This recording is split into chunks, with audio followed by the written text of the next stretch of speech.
Hop, assalomu alaykum va rahmatullohi va barakatuh. Yaxshimisizlar, tuzukmisizlar, charchamayapsizlarmi?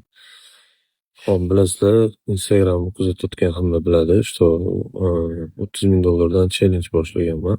Ya'ni $30,000 uchun kuniga $300 ishlash.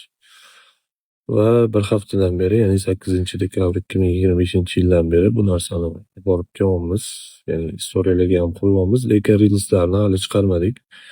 Xudo xolasa dushanbadan hamma reelslarni 8-dekabrdan boshlab bo'lgan savdolarni hammasini qo'yib boramiz. Reelsda doskonaline ko'rib olsanglar bo'ladi, shu qilib o'sib borayotgan. Ko'pchilik ya'ni ishonmaydi. Bu narsani ko'pchilik aytgan, aytaylik $10,000 depozit uchun kuniga $100 bemalol ishlasa bo'ladi. Itak dalil. Bu narsa tepaga qarab ketaveradi. Ya'ni sizda $100,000 depozit bo'ladigan bo'lsa, kuniga $1,000 bemalol ishlasangiz bo'ladi. Ya'ni o'ynab kulib ishlasangiz bo'ladi. Bu narsani nakazat qilib berish uchun men o'zimni shu $30,000 depozit qildim. Bu narsani ko'rdinglar. Hammasi как положено depozitni loginlari bilan birga ko'rsatiladi. O'sha rost akasim realniy depozitmi yoki yo'qmi, hammasi bitta qilib ko'rsatib beriladi. Va bugungi hozircha bir haftalik savdo bo'ldi. Bir haftalik savdoda, ya'ni dushanbadan jumagacha $2,955, $57 foydadamiz. Ya'ni bu 5 kunlik rezultat. O'zi aslida kuniga $300 dan bo'lishi kerak edi. Nima deydi? Rizq qancha Alloh tomonidan qancha berilgan bo'lsa, shuncha rizq topamiz.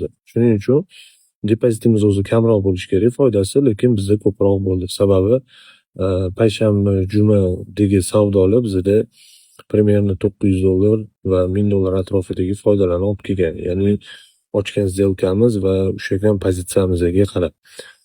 Shuning uchun Xudo xolasa reelsga challenge hamma obstanovkasini qo'yib boramiz. Ya'ni nimalardan kirilgan, qanaqa sabablar bo'lgan, nimaga stop olganmiz, nimaga foyda qilganmiz.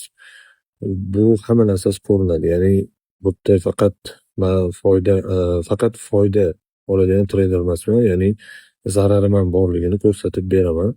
Ya'ni u yerda bizda minus yegan joylar, stop yegan joylar ham bo'lgan, lekin общий holatda, ya'ni hafta davomida biz prosatkada chiqqanimiz yo'q. Ya'ni hech qanaqa minusda ham chiqqanimiz yo'q. Ya'ni общий foydamiz hozirgi paytda $30,000 depozit uchun $32,957 foydada turibdi. Bu narsani reelsga olib chiqamiz. Men nima demoqchiman, ya'ni bir oylik challenge xohlasanglar, bir oylik, xohlasanglar 2 oylik challenge qilamiz. Ya'ni farqi yo'q, necha oy bo'lishidan qat'iy nazar.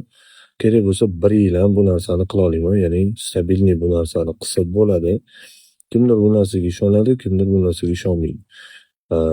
Shuning uchun ham o'zinglar ko'zinglar bilan ko'rishinglar uchun, o'zinglar haqiqatan ham bu narsani imkoni bormi yoki yo'qmi degan narsaga so'zga xulosa chiqarishinglar uchun biz sizlar uchun 30 kunlik challenge qildik.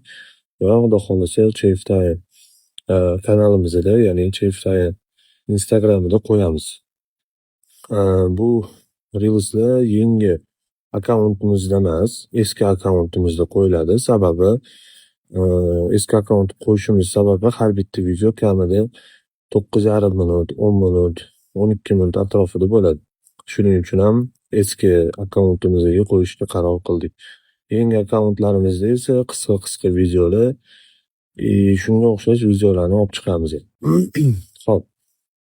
Xudo xolasa bu oyga challenge 1 oy davomida davom ettiramiz va $30,000 sekin, stabilniy chiqiladigan bo'lsa, necha pulga chiqishi mumkinligini o'z ko'zingiz bilan ko'rib olasiz. Ko'pchilik yozibdi Instagramda yoki o'sha Telegramda yozishgan, aka $30,000 hamma depozit qila olmaydi. Bu $30,000 depozit bu meni sharoitimga qarab qilingan narsa.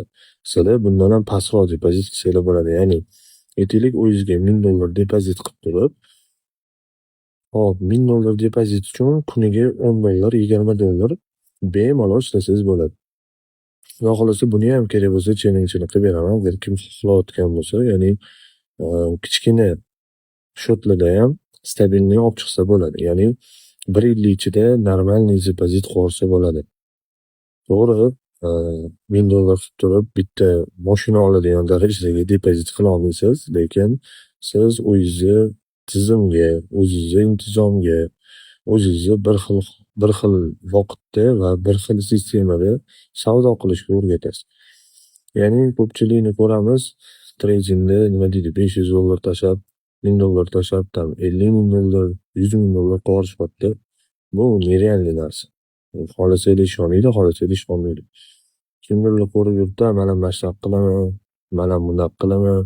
Kimdirlar signal kanallarda o'tiradi, men hozir razgon qilaman, boshqa qilaman deydi. Yoki kimdirlar razgon depozitga anaqa beryapti, pul beryapti. Bu narsani bilasizlar, yaqinda bitta случай bo'ldi, ya'ni o'sha signal gruppalar bo'yicha. Bu narsani ham videosini sizlarga olib chiqdim. Sizlarga saboq bo'lsin deb hammasini ko'rsatdim. Kimligini ham o'zinglar uchun bilib oldinglar. Yog'iga o'zi xulosa chiqarish o'zinglarning qo'linglarda. Xohlasanglar xulosa chiqaringlar, xohlasanglar chiqarmanglar. Bu narsa to'g'risini aytsam, menga umuman qizig'i yo'q. Gapiraverib nafasim avanda qilib qoldi. Nafas olishga ham ulgurmadim. Shuning uchun o'zinglar uchun xulosa chiqarib olinglar. Nima gap, nima so'z, yog'i o'zinglarning qo'linglarda. Biz xudo xolasa challenge 30 kunligini videosini qo'yamiz, ya'ni 30 ta video bo'ladi va bemalol har bitta videoni ko'rib chiqsanglar bo'ladi. Qanaqa торговляlar bo'ldi, $30,000 ga qanaqa lotlar ochildi, $30,000 da qanaqa minuslar bo'ldi, yoki qanaqa foydalar bo'ldi. Ko'pchilik qiziqadi trading sohasida, shpilkasidan ushlashga, uchidan kirib olishga, mizer stopga umuman daxli yo'q.